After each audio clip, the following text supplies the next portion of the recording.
तो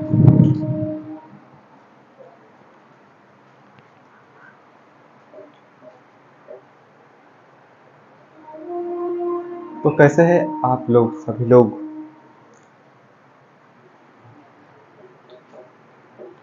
खाना वाना खा के आए होंगे आप लोग, क्योंकि कुछ बच्चे फिर यहाँ खाना खाते हैं, अलग अलग सामग्री अपने बैग से निकालते हैं और पुस्तकें तो नहीं लाते पर बाकी सारी चीजें बिल्कुल लाते हैं। तो आज हम और अपने इडियम्स और फ्रेजेस की कहानी को आगे बढ़ाएंगे और हम उनको बारी बारी से अच्छे से समझेंगे, जिनसे कि आप सभी लोग एग्जाम में अच्छे से क्लिक करके आए, सही क्लिक करके आए। तो देखिए, जब हम पढ़ रहे थे तब हमको कुछ समझ में आ गया था कि क्या पढ़ना है क्या नहीं पढ़ना है और कितना पढ़ना है। तो फिर हमने अपनी कहानी की शुरुआत किए थे और हम इडियम्स और फ्रेजेस की ओर बढ़ रहे थे। तो यह कहानी सिर्फ एक दिन की नहीं होती, इसमें कुछ महीने लगते हैं और अगर आप कुछ महीने पढ़ लेंगे तो आप एक सागर भी पार कर सकते हैं।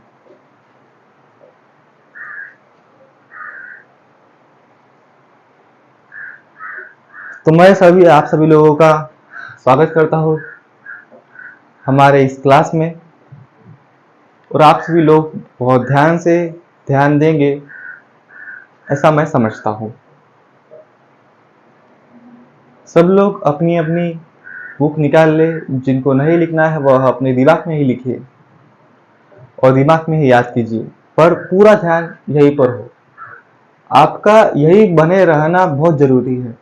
एक कान से सुन के दूसरे कान से निकाल देने से कुछ मतलब नहीं होता है। इससे अच्छा यह होगा कि आपका जब इच्छा होंगी तब आप कीजिए, पर आपकी इच्छा पढ़ने की कभी भी नहीं होंगी।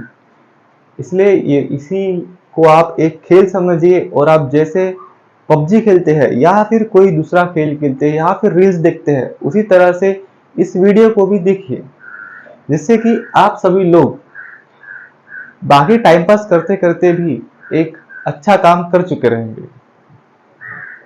देखिए, अगर आप सोचिए कि अगर आप सोने के लिए जाए और अगर आप उसके पहले अपने दिन का मूल्यांकन करें, तो आप सभी लोगों का दिन एक अच्छे दिन की तरफ बीते और आप अपने भविष्य की तरफ और एक पैर बढ़ाएं।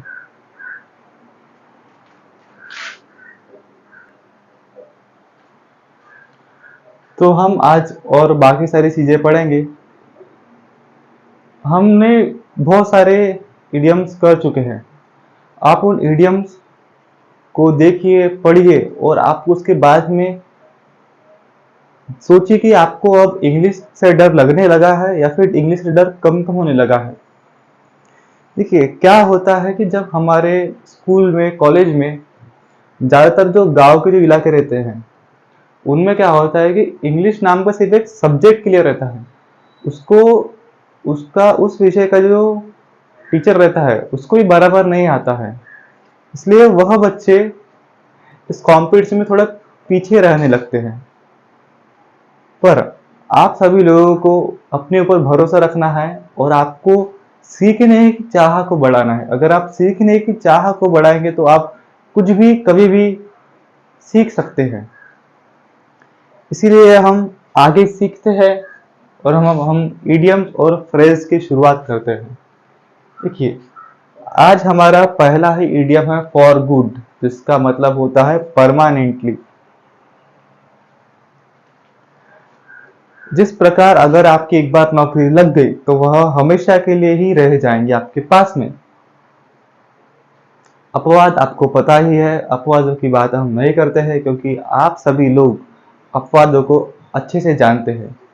तो अगर आपकी एक बार नौकरी लग गई तो आप उसी नौकरी में रहेंगे ही रहेंगे। देखिए, अगर आप प्राइवेट कामों की तरफ जाते हैं तो आप सभी को पता है कि जब कोरोना आया था तब कितने सारे लोगों की नौकरी चले गई थी, पर जिनके पास में सरकारी नौकरी थी वो तब भी नौकरी पर थे और आज भी नौकरी पर है। इसलिए अगर आपने सोच लिया है कि आपको सरकारी नौकरी में जाना है तो फिर आप उस समुंदर में कूद जाइए फॉर गुड।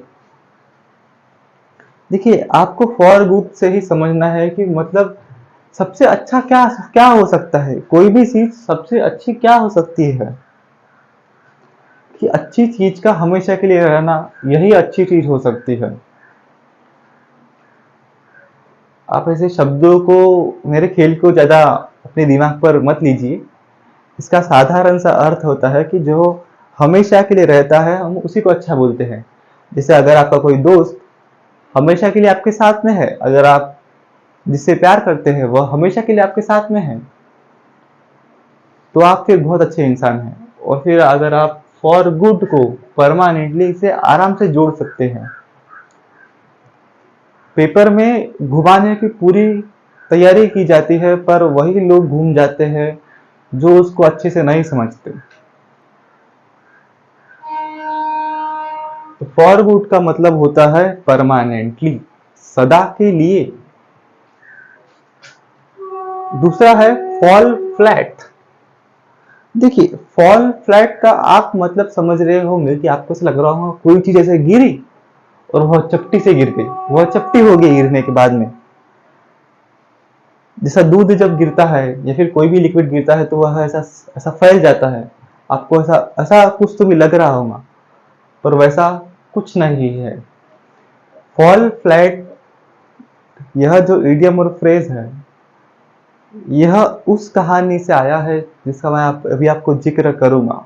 देखिए, कहानी की शुरुआत इस प्रकार होती है कि जो लोग आपको, आपका दोस्त अगर कोई आपको जोक मारता है और अगर आप उस जोक पर अपनी कोई भी प्रतिक्रिया नहीं करते हैं, तो उसका आप पर कोई प्रभाव नहीं पड़ेगा। तो जब आप पर कोई भी प्रभाव नहीं पड़ेगा तो आप पर कोई भी इफेक्ट नहीं होगा। और उसी बात से यह एक मुहावरा आया है कि fall flat, to have no effect. अगर आप भी कभी किसी अपने दोस्त पर कोई जोक करते होंगे, उसको डराते होंगे, अगर उसको बहुत जोक, या फिर आपको नहीं पता है कि उसको सब कुछ पता है, और अगर आप उस पर जोक करते हैं तो वह कुछ नहीं बोलता, ना हंसता है, ना ऐसा कुछ थोड़े से अपने चेहरे पर कोई भाव लाता है।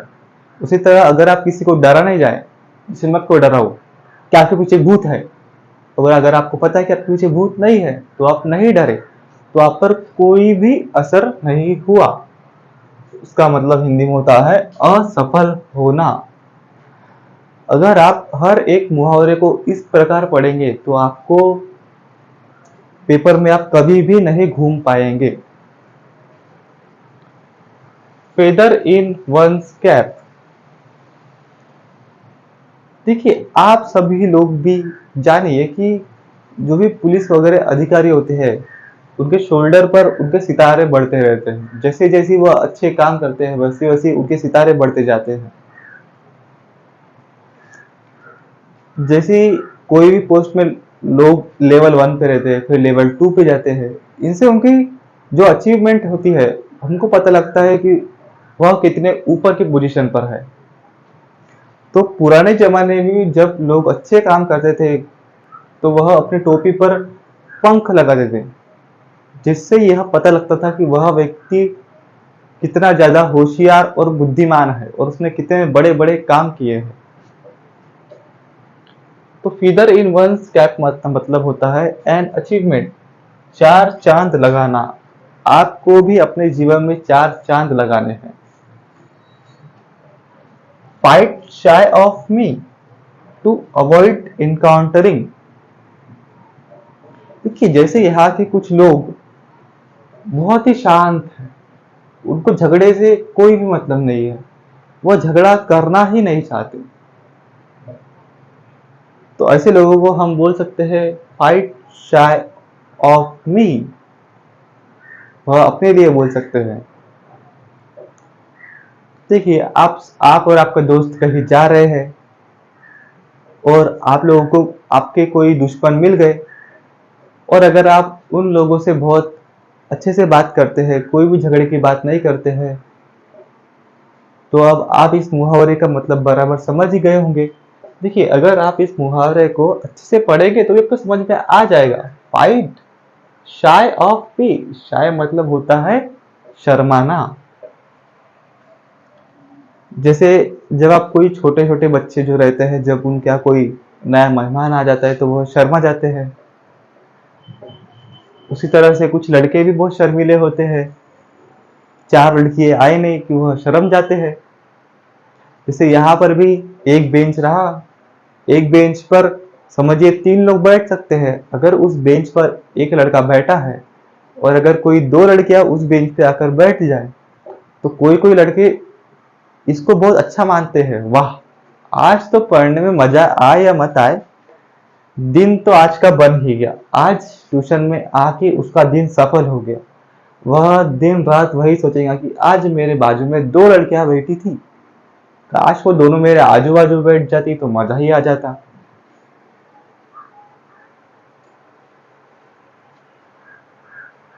तो फाइट शाय ऑफ मी का मतलब होता है टू अवॉइड इनकाउंटरिंग। हम आगे बढ़ते हैं और दूसरे मुहावरे को समझते हैं, जो कि है गेट आउट ऑफ हैंड का मतलब होता है बेकाबू होना। अक्सर आपकी मम्मी या पापा भी बोलते होंगे कि हमारा बच्चा हमारे हाथों से निकल गया है, वह हमारे हाथों से निकल गया है, हमारे हाथ उस तक नहीं पहुंच पा रहे हैं। तो उनका बेटा उनकी कोई भी बात नहीं सुनता है। कि जब क्या होता था कि जो घुड़सवार है, अगर उसने घोड़े की लगाम को अच्छे से नहीं पकड़ा है तो घोड़ा भाग जाता था। वह ऐसा ऐसा कर रहा है पर घोड़ा भागते ही जा रहा है। उसके हाथ इतने मजबूत नहीं होते थे। यह 2.5 किलो का हाथ है कात्या, उसके 2.5 किलो के हाथ नहीं होते थे। उसके हाथ कुछ ग्राम के ही होते थे। तो आप सभी लोग समझ ही गए होंगे कि get out of hand to get out of control होता है। आप सभी के जीवन में भी यह बात कभी न कभी आई हो। क्या होता है कि इडियम्स और फ्रेजेस जो है वह हम सबके जीवन में ही रहते हैं, बस भाषाएं बदल जाती है। अब आप सभी लोगों को पता लग ही गया होगा कि आप किस मुहावरे का उपयोग कहाँ कर सकते हैं। तो अगर आप अपने किसी दोस्त या फिर कुछ ग्रुप में आप इसको बोलेंगे तो आपकी एक अलग ही पहचान बन जाएंगी। हम्म, देखिए, फॉल फ्लैट का मतलब होता है कि कोई भी प्रभाव नहीं पड़ना। जैसे कि अगर आपने आपके दोस्त पर आपको जोक मारे या आपने उसको डराने की कोशिश की और वो नहीं डरा तो उस पर कुछ प्रभाव नहीं पड़ा, तो इसका मतलब हो गया कि आप असफल हो गए। तो इसी का मतलब होता है फॉल फ्लैट। हम आगे बढ़ते हैं। गेट आउट ऑफ हैंड हमारा हो गया था। अब हम बढ़ते हैं ग्रीस द पान। आप कभी ना कभी इस दौर से गुजरे ही होंगे। अगर आप नहीं गुजरे होंगे तो आपने जरूर सुना होगा या देखा होगा कि ऐसी भी चीजें होती है, हर जगह होती है। रिश्वत देना। आप सभी लोग भी रिश्वत कभी ना कभी देते होंगे। ऐसा जरूर नहीं है कि कोई अच्छे काम के लिए ही देते होंगे, कभी कभार बुरे काम के लिए देते होंगे। आप बोलते होंगे कि उसके पास मेरा नंबर पहुंचा दे या मुझे उसका नंबर ला के दे दे तो मैं तुझे एक चॉकलेट दूंगा, रात को खाने पे खिलाऊंगा।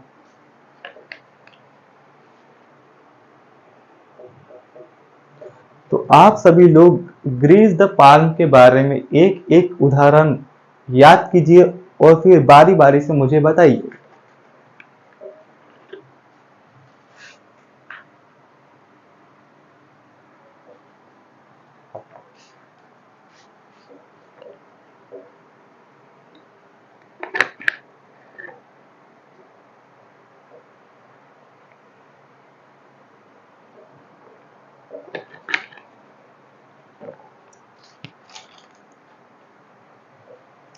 अगर आप मेरे YouTube के चैनल पर वीडियो देख रहे होंगे तो आप सभी लोगों ने देखा होगा फिर उसमें कुछ GIF आते हैं।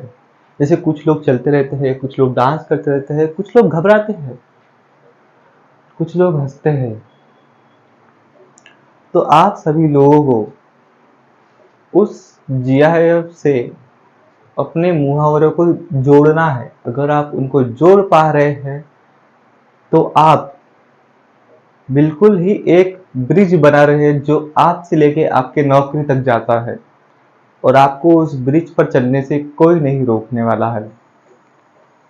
ठीक है, क्या होता है कि समझ के पढ़ने से आपको चीजें ज्यादा देर तक याद रहती है, और अगर आपको कोई भी प्रश्न थोड़ा घुमा के आ जाए तो आपको याद रह जाता है। देखिए, घुमाने का मतलब ऐसा है कि यह जो मुहावरा है यह ऐसा ही दिया रहेगा, गेट आउट ऑफ हैंड। बस यहाँ उसके अलावा गेट आउट ऑफ कंट्रोल की जगह पे कुछ और भी लिखा आ सकता है।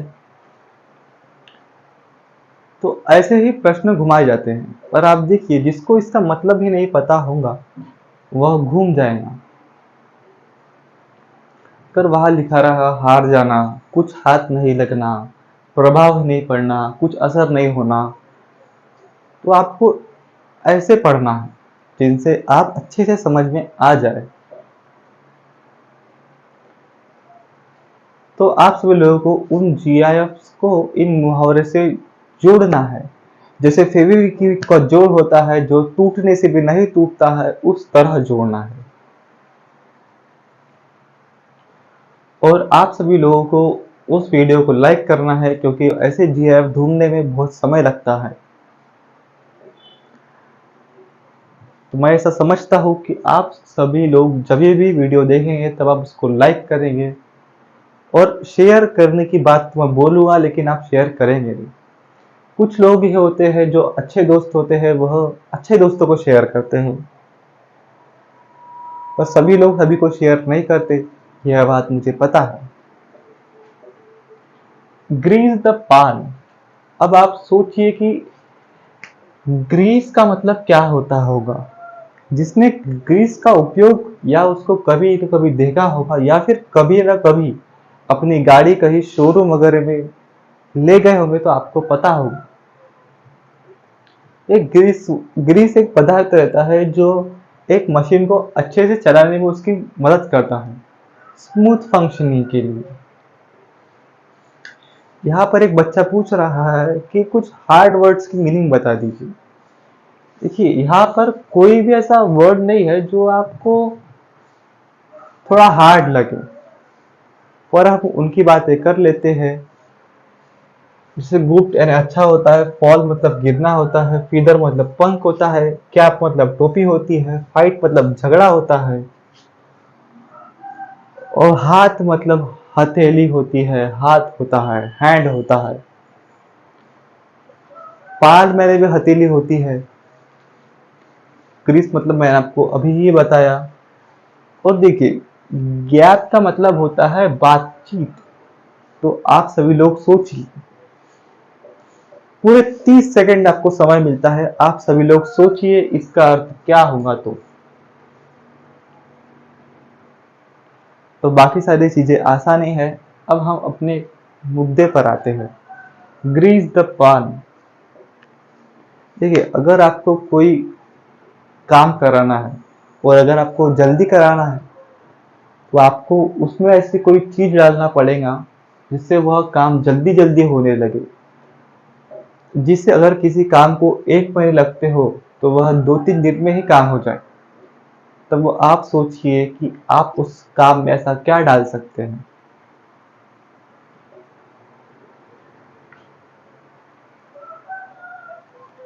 वे तुम्हारे जैसी हर किसी की पहचान नहीं होती बेटा, कुछ लोगों को रिश्वत देना ही पड़ता है। जैसे गांव के जो लोग हैं वह क्या करेंगे, अगर उनकी पहचान होती तो वह क्या वह खेती कर रहे होते। तो ग्रीस द पाल्म का मतलब होता है रिश्वत देना। अपने काम को अच्छे से आगे बढ़ाने के लिए, बुरे काम को अच्छे से आगे बढ़ाने के लिए रिश्वत देना। Give a piece of one's mind. देखिए, अब आप सब कुछ भूल जाइए और अगर आप थोड़ा ध्यान दीजिए कि आपको इस वाक्य से क्या समझ में आता है। Give a piece of one's mind. अगर आप इसके एकदम अर्थ पे जाने लगे तो आपको ऐसा लगेगा कि अपने दिमाग का एक टुकड़ा देना। पर जैसा दिखता है वैसा होता नहीं है और जैसा होता है वैसा दिखता नहीं है। जैसे कुछ लोग यहाँ के बहुत सुंदर अच्छे दिखते हैं, ऐसा लगता है उनको बहुत ज्ञान होगा, पर उनका ज्ञान उतना ही रहता है जितना रेगिस्तान में पानी रहता है। ठीक है, give a piece of mind, यह यहाँ से आया कि एक राजा और उसका एक नौकर जाते रहता है। चलते चलते वह एक पेड़ के नीचे जाते हैं और बैठ जाते हैं। तो नौकर क्या करता है, वह बहुत सारा पानी पी लेता है और फिर राजा के लिए पानी बचता नहीं है, तो राजा का दिमाग खराब हो जाता है। इस वजह से वह उसको डांट देता है। देखिए, राजा ने अपना दिमाग खराब कर दिया और उसने अपने दिमाग का एक हिस्सा नौकर पर वेस्ट कर दिया। उसी से यह इडियम और फ्रेज आया कि give a piece of one's mind. यहाँ पर भी कुछ लोग, हर कोई किसी ना किसी को चिल्लाता ही है। जो बड़े पद पर होते हैं वह छोटे पद वालों को चिल्लाते हैं और जो छोटे पद पर होते हैं वह किसी और को चिल्लाते हैं। पर आखिर में वह इंसान पीसता है जो सबसे नीचे रहता है, क्योंकि वह किस पर चिल्लाए, इसलिए वह चीजों पर चिल्लाता है। जैसे आप सभी लोग गुस्सा आता होगा तो आप चीजें फोड़ फाड़ करते होंगे, क्योंकि आप किसी पर चिल्ला नहीं सकते। तो give a piece of one's mind का मतलब होता है स्पीकिंग शार्पली, किसी को डांटना। गिफ्ट ऑफ गैप, आप सभी लोगों ने अब तक सोच ही लिया होगा कि गिफ्ट ऑफ गैप का मतलब क्या होता है। वीडियो वाले लोग इस वीडियो को यही पॉज कीजिए और कमेंट कीजिए कि गिफ्ट ऑफ गैप का मतलब क्या होता होगा। यहाँ तो वैसे लिखा ही है, पर आप सभी लोग कोई और अच्छा एग्जाम्पल देके बताइए जिससे कि मैं समझूं कि आपको समझ में आ गया है। तो हर्ष, आप एक एग्जाम्पल बताइए जिससे कि मुझे समझ में आ जाए कि आपको समझ में आ गया है। हम्म, सही बात है। देखिए, गिफ्ट ऑफ गैप का मतलब होता है अच्छे से बोलते आना, अच्छा भाषण देना। टॉक वेल, ये एच की तरह दिख रहा है पर यह के है, अब यह बन गया के।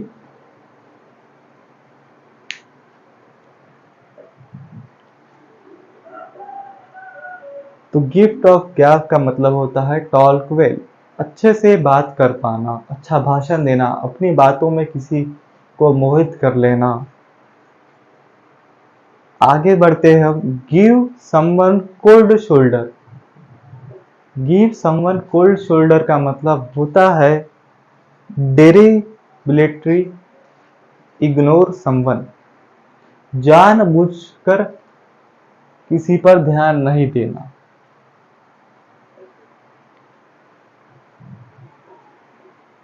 राम और श्याम कहीं जाते रहते हैं,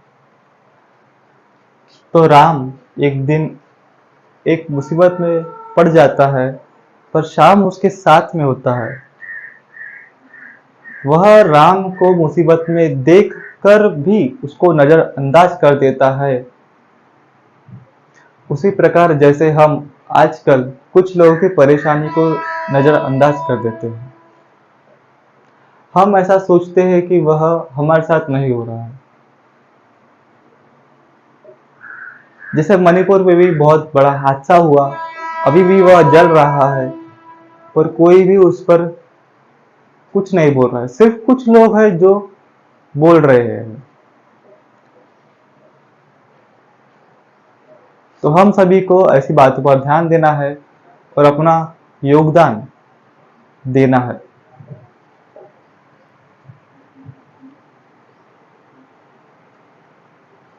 गिव समवन कोल्ड शोल्डर का मतलब होता है जानबूझकर किसी पर ध्यान नहीं देना। तो आप सभी लोगों को यहाँ तक समझ आ गया होगा तो आप हाँ बोलिए, नहीं समझ में आया होगा तो ना बोलिए।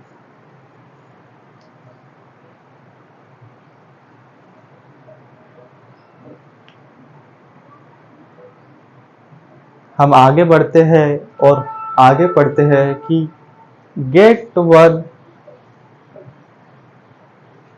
Get on someone's somebody's nerve, किसी को पूरी तरह परेशान कर देना। टू अनॉय,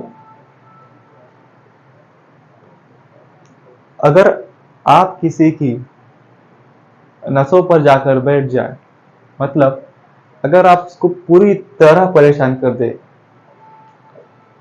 उसकी हर एक नस बोले कि बस अब और परेशान मत कर तू मुझे, उसको पूरी तरह चिढ़ा देना। जैसे आप सभी लोग भी कैसे करते होंगे, 4-5 लोग मिलकर किसी एक, जो बच्चा आपको ज्यादा बोलता नहीं हो, साधारण सा बच्चा हो, गोलू सा बच्चा हो, गोलू बोलू सा, आप उसको चिल्लाते होंगे। अगर आपकी सीट पर कोई छोटा सा बच्चा या फिर नया नया बच्चा आके बैठ जाए तो उसको हटाते होंगे। तो उसी को हम बोलेंगे गेट ऑन समबडीज नर्व, किसी का दिमाग खराब करना। आप सभी लोग भी किसी का ना किसी का दिमाग खराब करते होंगे और कोई ना कोई आपका दिमाग खराब करता होगा। तो आप सभी लोगों को समझना है गेट ऑन समबडीज नर्व का मतलब होता है किसका दिमाग खराब करना। गो टू द डॉग्स, देखिए गो टू द डॉग्स की एक बहुत अच्छी कहानी है। क्या होता था पहले भी और अभी भी कि जो खाना हमारे घर पे खराब हो जाता है हम उनको कुत्तों को दे देते हैं। कोई भी चीज अपने आप बासी हो जाती है, कोई भी चीज 2-3 दिन की जो अपन नहीं खाना चाहते हम उसको कुत्तों को दे देते हैं। तो फिर उसी बात से यह मुहावरा बदलते गया और वह आज हमारे सामने जब कोई पूरी तरह बर्बाद हो जाता है तो उसको बोलते हैं हम गो टू द डॉग्स, बर्बाद हो जाना।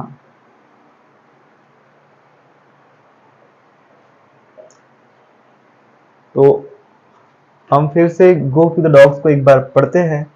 जब कोई इंसान पूरी तरह बर्बाद हो जाता है तो फिर हम उसको बोलते हैं गो टू द डॉग्स।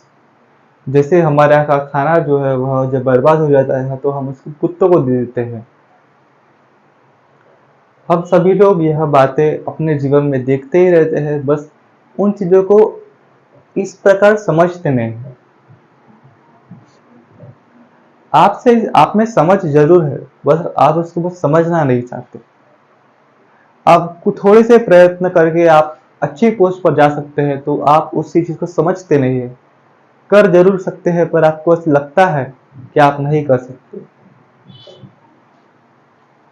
तो हमारे इतने इडियम्स और फ्रेजेस पढ़ के हो चुके हैं, अब हम उनको एक बार रिवाइज करते हैं जिससे कि फिर से हमको अच्छे से समझ में आ जाए और आप सभी लोग अपने घर से निकलकर ड्यूटी पर चले जाए।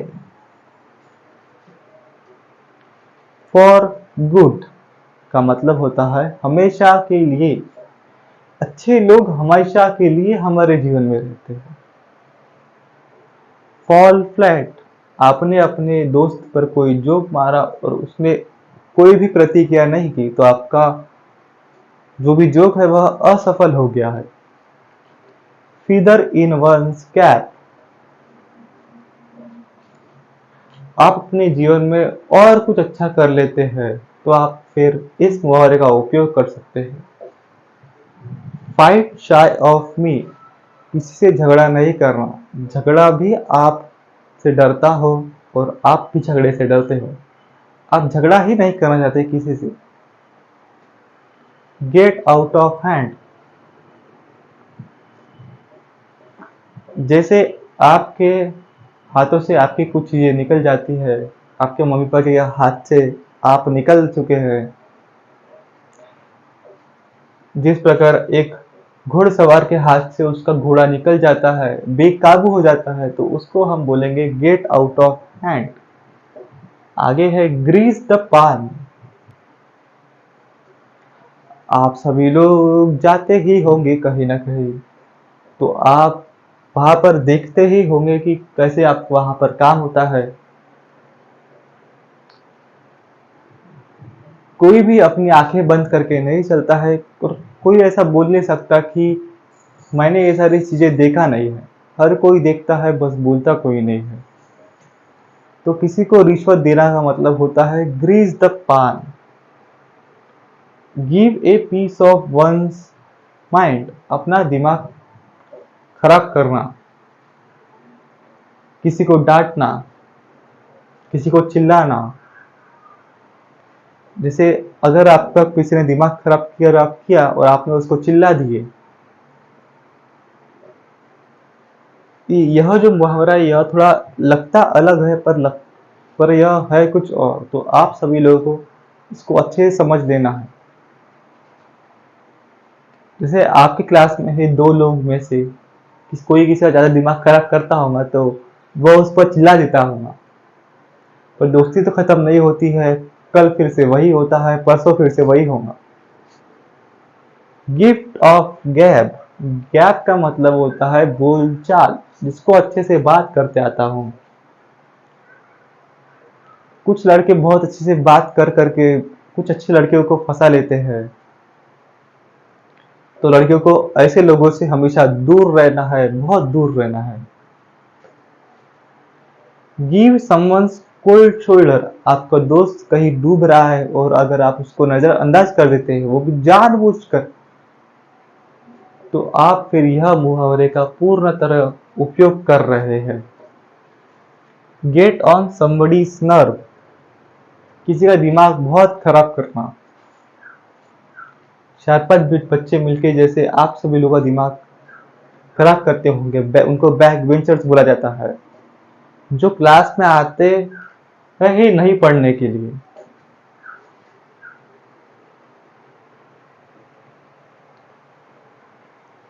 आखिर वाला है गो टू द डॉग्स, का मतलब होता है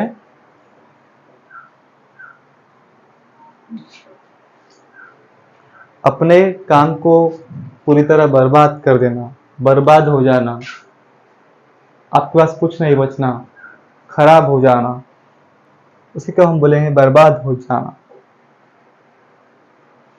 तो आप सभी लोगों को इतने मीडियम्स और फ्रेजेस अच्छे से याद हो गए होंगे।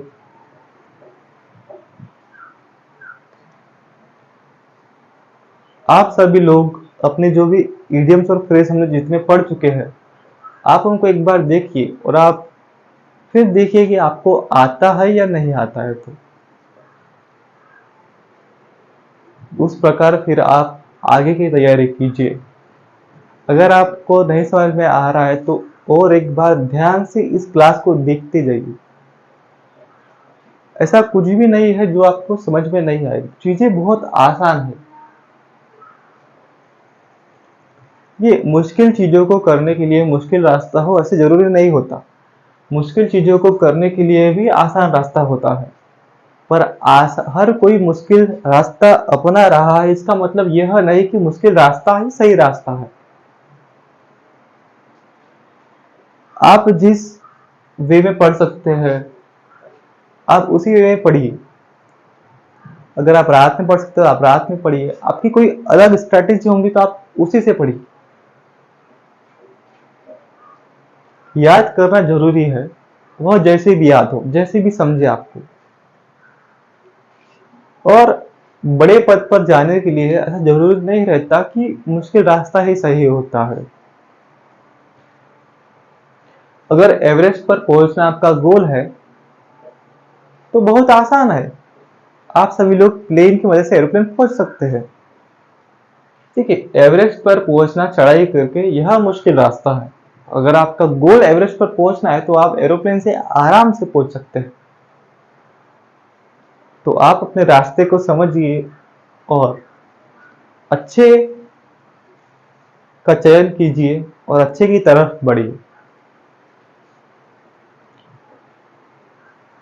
तो हम और कुछ आगे अपने नए इडियम्स और फ्रेज के साथ में फिर से मिलेंगे और फिर से अपनी चर्चा को आगे बढ़ाएंगे।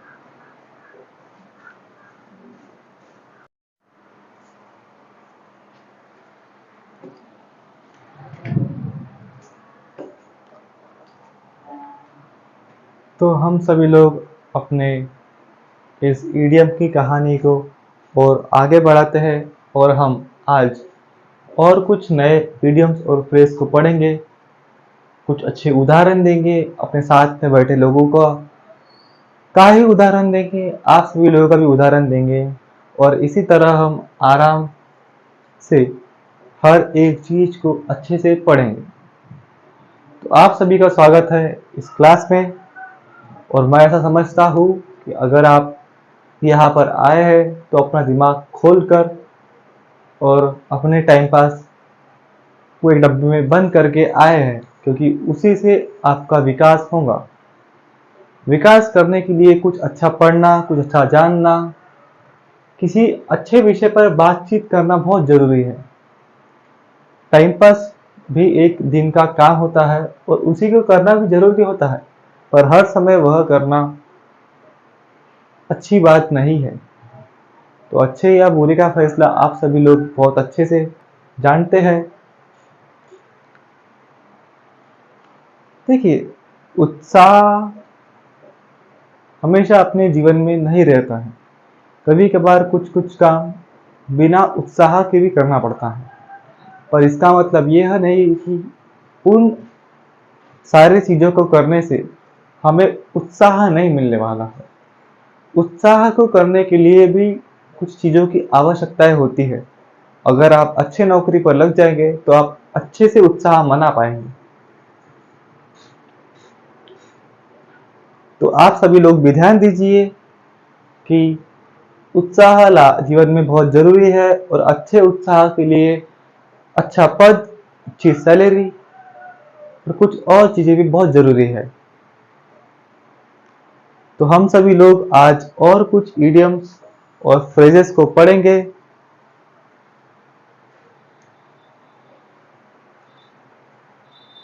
तो आप सभी लोग अच्छे से ध्यान दीजिए।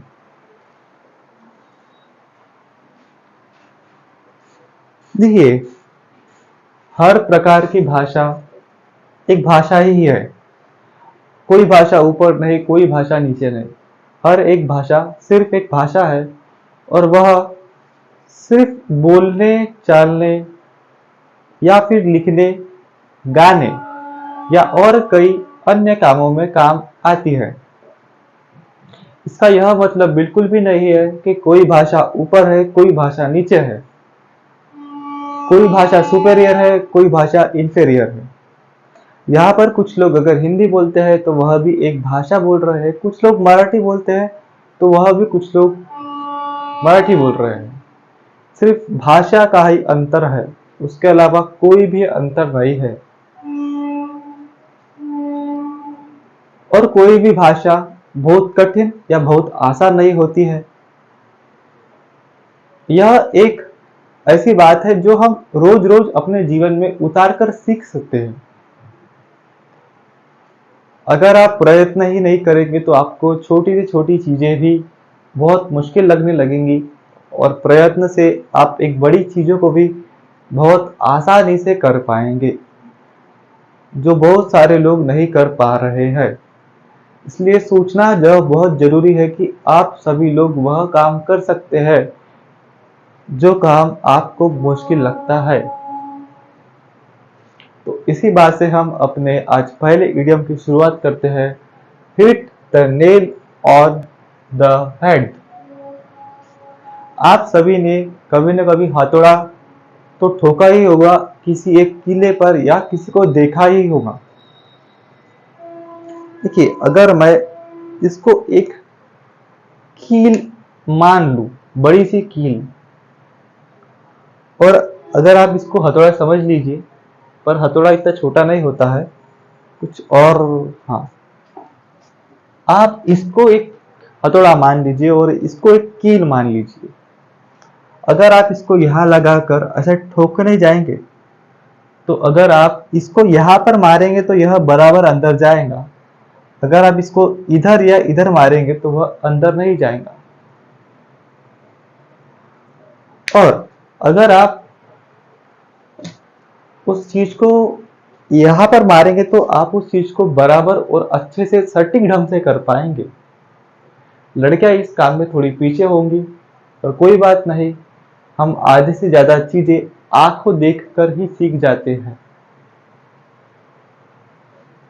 प्रयत्न करना उस काम में बस उसको सफल बनाने का एक मार्ग होता है, नहीं तो आप सफल तो देख कर ही हो जाते हैं।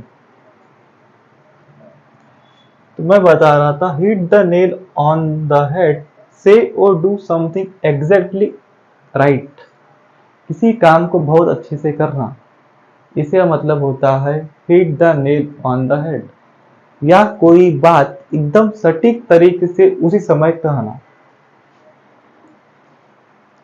किसी भी प्रश्न का जवाब बहुत अच्छे से और सटीक ढंग से देना, इसी को बोलते हैं hit the nail on the head.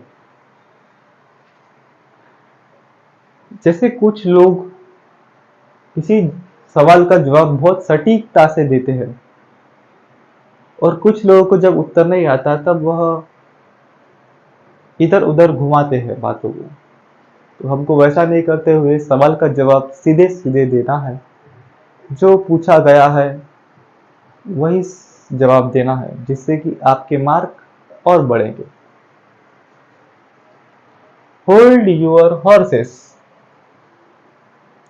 देखिए, घोड़ा जो है, अगर आप घोड़े को की कल्पना कीजिए तो आपको लगेगा बहुत एनर्जेटिक जानवर जो हमेशा दौड़ने के लिए शुरुआत सक्रिय रहता है, उसको बस दौड़ने के लिए कोई बहाना चाहिए।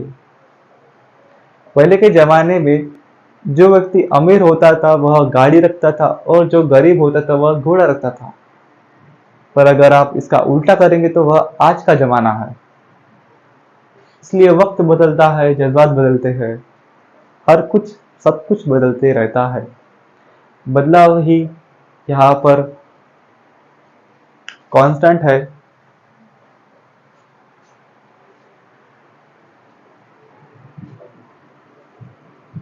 बदलाव ही कभी नहीं बदलता है, ऐसे भी हम बोल सकते हैं। ये अलग अलग विषय को भी पढ़ना बहुत ज्यादा जरूरी होता है। जैसे फिलोसफी पढ़ने के बाद में वो थोड़ा अच्छा लगता है अपने को,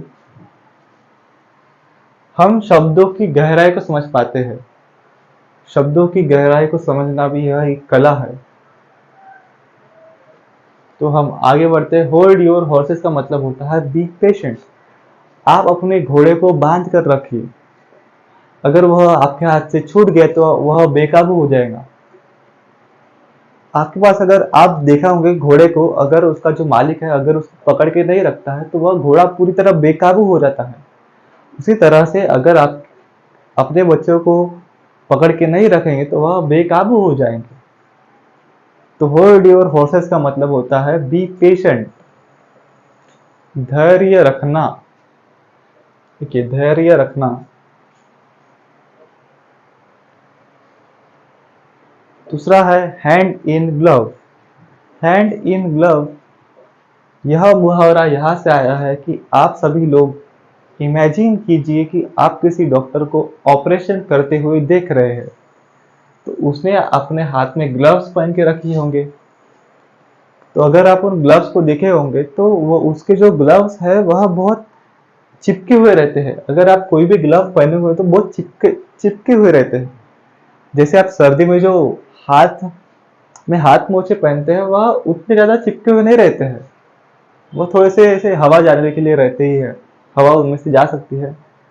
पर जो डॉक्टर के जो ग्लव्स रहते हैं वो एकदम चिपके से रहते हैं, इसलिए उनको बोला गया है in close association. In close association, घनिष्ठ संबंध।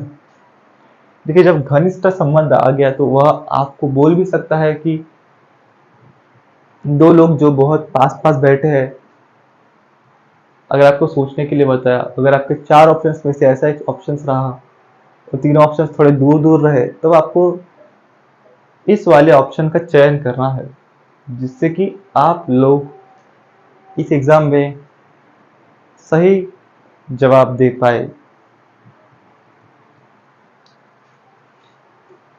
तो हैंड इन ग्लव का मतलब इन क्लोज एसोसिएशन। जैसे दो बच्चे एकदम चिपक के बैठते हैं, कोई कोई बेंच पर दोनों साइड बहुत सारी जगह रहती है पर वो दोनों चिपक के बैठते हैं। गाड़ी पर भी उसी तरह पीछे बहुत सारी जगह रहती है पर वो चिपक के बैठते हैं। उसी से हम समझ सकते हैं in close association. Herculean task. आप सभी लोगों ने हरकुलिस नाम की पिक्चर शायद ही देखी होगी।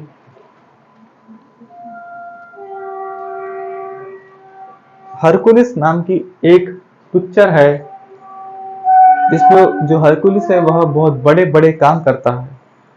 ऐसे काम करता है जो उसके राज्य में कोई और नहीं कर पाता। जैसे आप भी कुछ ऐसे काम करते होंगे जो कि आपकी क्लास में कोई नहीं कर पाता होगा, आपके शहर में कोई नहीं कर पाता होगा, आपके घर पे कोई नहीं कर पाता होगा, कुछ अच्छे कुछ बुरे। इसका मतलब होता है वेरी डिफिकल्ट टास्क।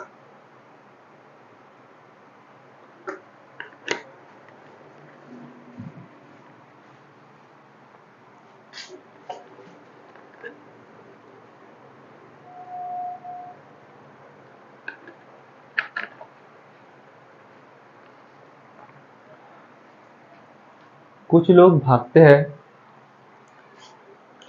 रोटी पचाने के लिए और कुछ लोग भागते हैं रोटी कमाने के लिए। तो आप सभी लोगों की, इनमें से जो भी बैठे हैं, उन सब की लड़ाई है रोटी कमाने के लिए, वह लोग भाग रहे हैं। तो तुम लोगों को ऐसे मोटिवेशन की बहुत ज़रूरत नहीं है कि हमको बहुत मोटिवेशन चाहिए जिससे हम आगे बढ़ सके। तुम्हारे लिए मोटिवेशन यही है कि तुम रोटी कमाने के लिए भाग रहे हो। और जो लोग रोटी पचाने के लिए भागते हैं, उनको मोटिवेशन की जरूरत है। जिनके पास सब कुछ होता है उनको मोटिवेशन की जरूरत होती है। जिनके पास में कुछ नहीं होता खोने के लिए, पाने के लिए ही उनके पास में सब कुछ होता है, तो उनको किसी तरह के मोटिवेशन की कोई जरूरत नहीं है। तो हमको हरकुलियन टास्क करना ही है। ऐसे काम जो किसी ने ना सोचा होगा ना कोई सोचता होगा, कि आप भी वह कर सकते हैं, आपको वही करके दिखाना है। दूसरों को नहीं, खुद को, खुद से वादा कीजिए कि आज आप यह काम करेंगे और उस काम को खत्म कीजिए। तो उस आदमी के ऊपर से, हरकुलिस नाम के व्यक्ति के ऊपर से जो बहुत बड़े बड़े काम करता था, उसके कामों को और फिर कुछ समय बाद में जो बहुत काम कठिन होते थे उनको हरकुलियन टास्क बोलने लगा। दूसरा है हार्ड एंड फास्ट।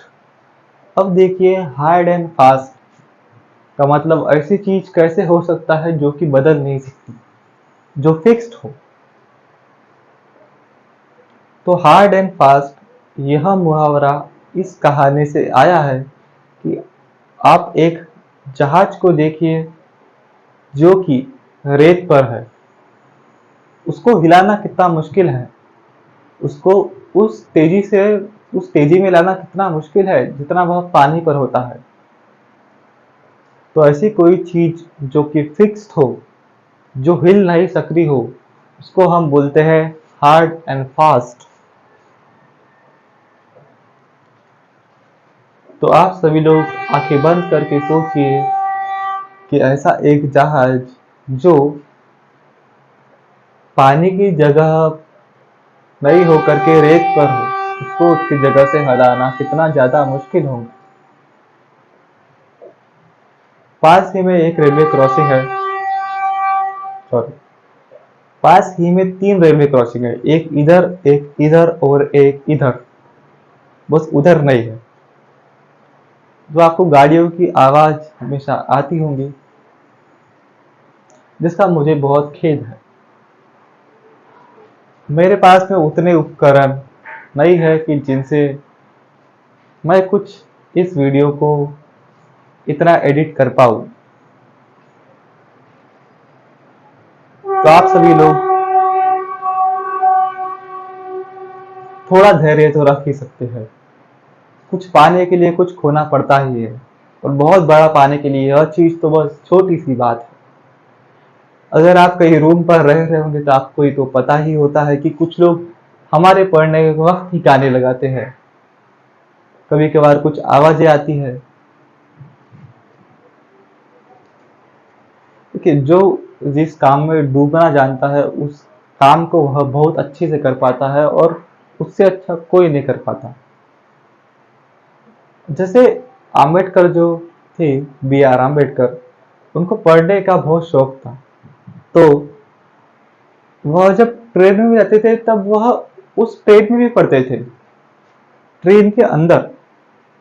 और आपको पता ही है, अगर आप जनरल में कभी गए होंगे तो वहां पर ऐसे तो एकदम मच्छी बाजार से ज्यादा भीड़ रहती है। स्लीपर अगर में गए होंगे थोड़ी कम भीड़ रहती है। तो B.R. आम्बेडकर उस समय भी पढ़ते रहते थे। उनका ध्यान इतना ज्यादा, वह उस चीज में खो जाते थे। वैसे ही तुम सभी को भी इस सब चीजों में खो जाना है।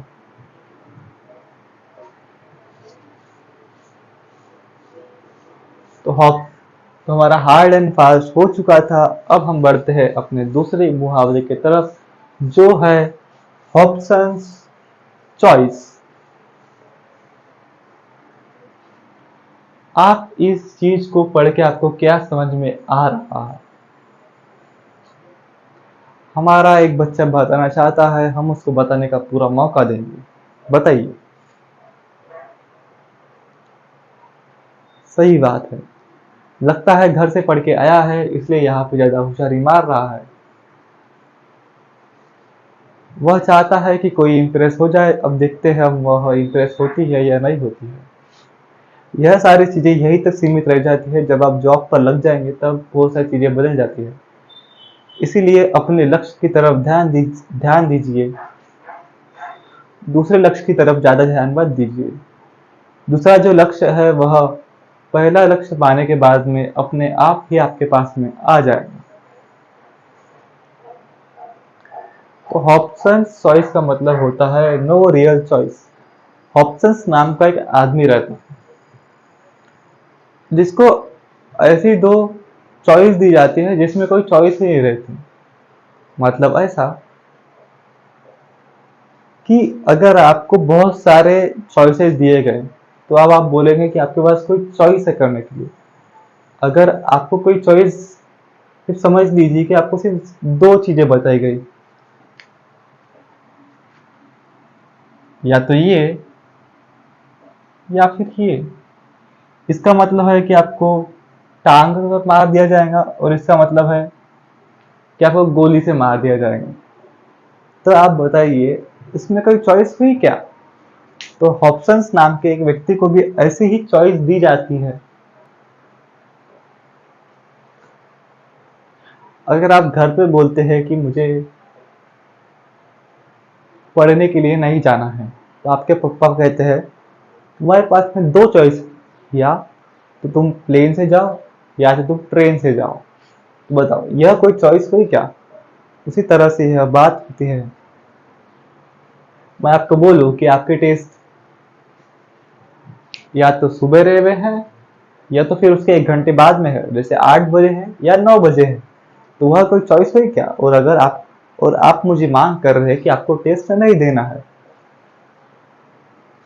हम आगे बढ़ते हैं और हम आगे पढ़ते हैं होल्ड वाटर।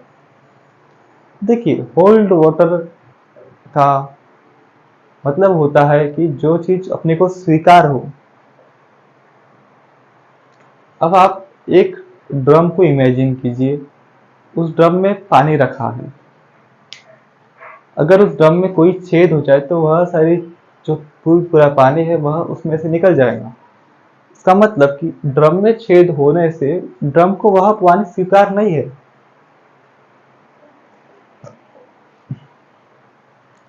अगर आपके बॉडी में भी अगर कोई छेद कर दे तो आपका खून बाहर निकलेगा। इसका मतलब कि आपके बॉडी को अब वह खून स्वीकार नहीं है, क्योंकि उसमें एक छेद हो चुका है। अगर आपकी बॉडी में कोई भी छेद नहीं है, इसका मतलब आपके पास आपका खून है और आपका खून अपनी उसकी बॉडी को स्वीकार कर रहा है। तो होल्ड वाटर का मतलब होता है सीम एक्सेप्टेबल। इसको हम हिंदी में पढ़ लेते हैं स्वीकार्य। तो ऐसी चीज जो आपको स्वीकार, आप उस पर हाँ बोल सके, उसी को बोलते हैं hold water in a nutshell. देखिए, इन सब चीजों को पढ़ने का और एक फायदा होता है। अगर कोई अच्छा व्यक्ति, अच्छा बोलने वाला व्यक्ति, जैसे शशि थरूर को भी ले लीजिए, जिसकी इंग्लिश आपको समझ में नहीं आती होंगी, पर अगर आप उनमें से कोई इडियम का मतलब समझ लेते हैं तो आपको एक अंदर ही प्रसन्नता होगी।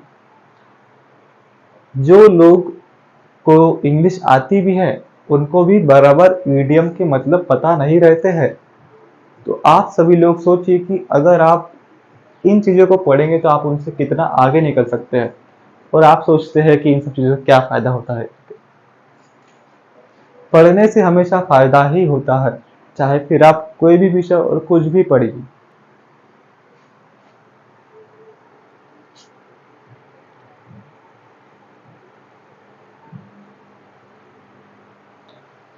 हाँ, तो हम थे इन ए नटशेल। देखिए, इन ए नटशेल का मतलब होता है छोटा और सटीक। नटशेल का साइज इतना सा रहता है। देखिए, ऐसी कोई चीज जो नटशेल में आ सके, उतने ही चीज पर वह सटीक हो। जैसे आपको एक लाइन में जवाब देना है और आपने एक लाइन में ऐसा जवाब दिया जो कि 10 लाइन के बराबर है, एकदम ही प्रिसाइज, एकदम ही संक्षेप में, एकदम सटीक, तो उसको हम बोलेंगे इन ए नटशेल। तो आपको ऐसे ही उत्तर देना है। देखिए, इन ए नटशेल को ब्रीफली और कॉन्साइजली और संक्षिप्त में से जोड़ना थोड़ा आपको मुश्किल लग रहा होगा। जैसे एक बच्चे ने यहाँ पर हाथ भी उठाया था, तो हम फिर उस नटशेल की बात हम और आराम से कर लेते हैं। देखिए, नटशेल का मतलब होता है मुहावरे में कि ऐसी कोई बात जो बहुत छोटी हो और उतनी ही सटीकदार हो। ऐसा नहीं कि कोई व्यक्ति भाषण 2 घंटे दे रहा हो, 2 घंटे 36 मिनट भाषण दे रहा हो और उसका मतलब सिर्फ ब्ला ब्ला ब्ला हो। बहुत अच्छे पद वाले इंसान भी 2 घंटे 36 मिनट भाषण देने के बाद में भी सिर्फ ब्ला ब्ला करते रहते हैं। उनको जो विषय दिया जाता है उस पर वह नहीं बोलते हैं। आप सभी लोग समझ ही गए होंगे कि मैं किसकी बात कर रहा हूँ। तो आप लोग सोचिए कि ऐसी कोई चीज जो छोटी भी हो और सटीक भी हो और वह उस नट के अंदर समा जाए, तो उस चीज को बोलेंगे हम in a nutshell. In black and white. In black and white का मतलब होता है इन राइटिंग, लिखित में दिया गया। कोई भी चीज का भरोसा लोग तब करते हैं जब वह लिखित में हो। सुनी सुनाई बातों पर कोई भी भरोसा नहीं करता। तो आप सभी लोग इसका एक एग्जांपल सोचिए। 30 सेकंड का आपको समय दिया जाता है।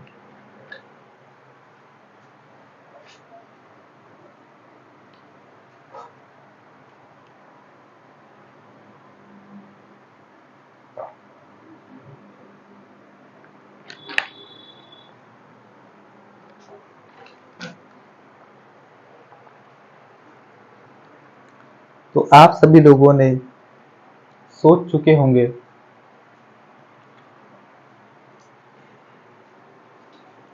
देखिए, इन ब्लैक एंड व्हाइट का मतलब होता है व्हाइट पेपर और ब्लैक इंक। जैसे हमारा भी व्हाइट बोर्ड है और ब्लैक इंक है। मुझे काली पेन से ही लिखना पसंद आता है, तो नीला मुझे थोड़ा अलग ही लगता है, काला मुझे थोड़ा अच्छा प्रोफेशनल लगता है। जैसे मेरा ड्रेस भी ब्लैक पैंट और वाइट शर्ट है कॉलेज का, जो कि हमारा एडवोकेट का भी रहता है।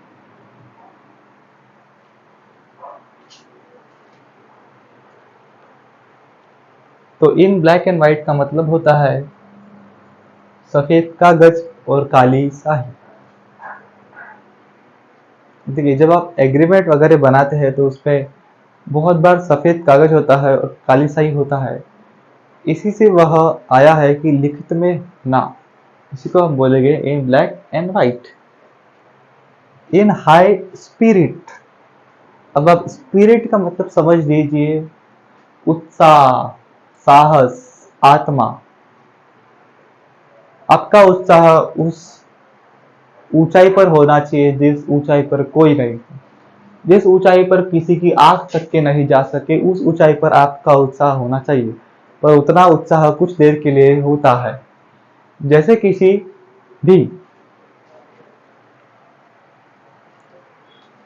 बड़े से मूवमेंट को बहुत समय तक के रख पाना बहुत मुश्किल होता है, उसी तरह से बहुत बड़े उत्साह को बहुत समय तक रख पाना मुश्किल होता है। इसके लिए हमारे जीवन में एक प्रिजर्वेरेंस होना बहुत जरूरी होता है।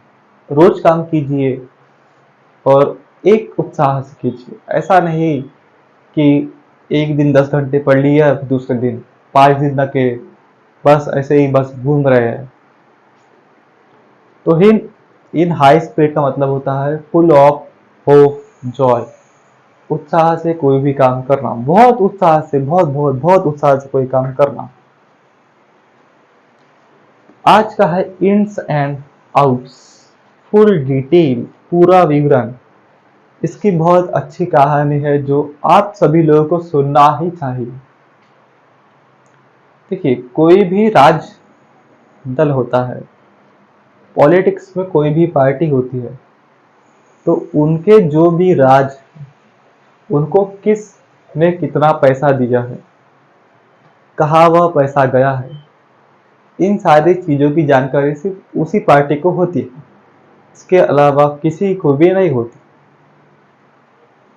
तो आप सभी लोग जानिए कि इन्स एंड आउट का मतलब उस पार्टियों से जुड़ा है।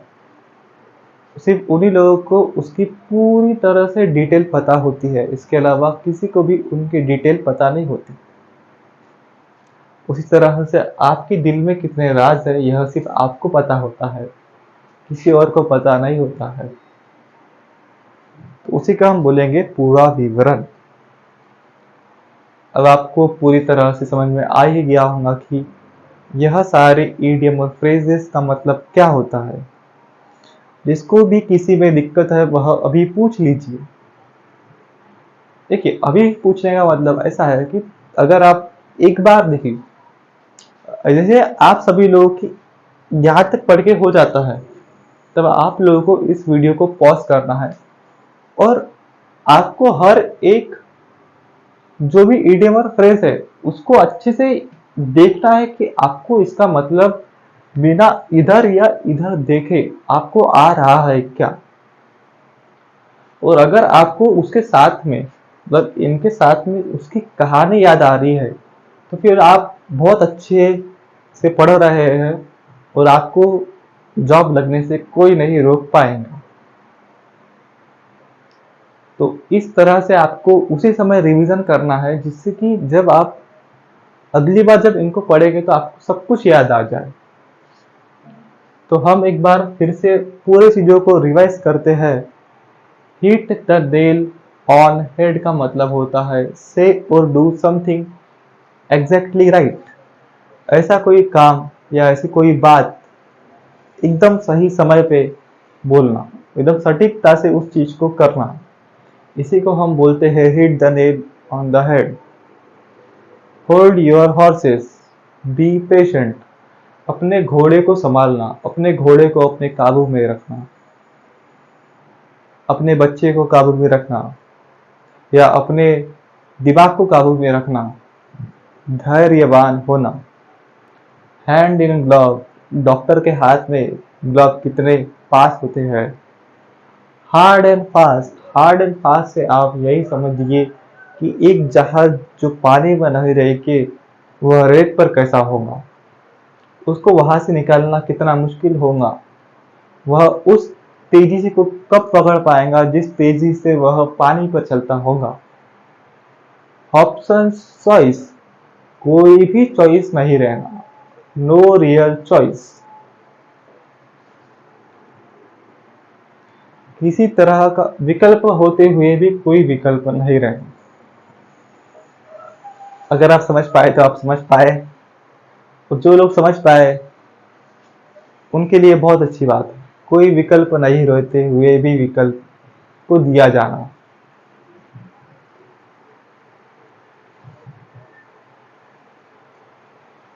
होल्ड वाटर, सीम एक्सेप्टेड, जैसे आपके शरीर में आपका खून आपके बॉडी को स्वीकार है, उसमें कोई छेद नहीं है, तो आपको वह चीज स्वीकार है। इन ए नटशेल, ऐसी कोई बात जो कि एक नट में फिट हो सके और वो भी सही बात।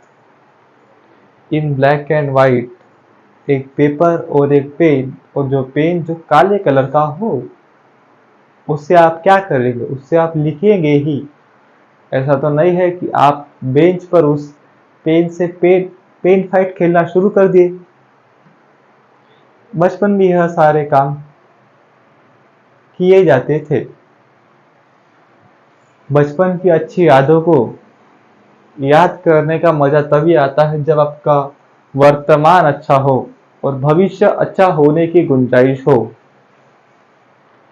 बचपन की मस्तियां तभी याद करना अच्छा लगता है जब आप किसी अच्छे पद पर हो, नहीं तो वह सारी चीजें याद करके सिर्फ दुख होता है।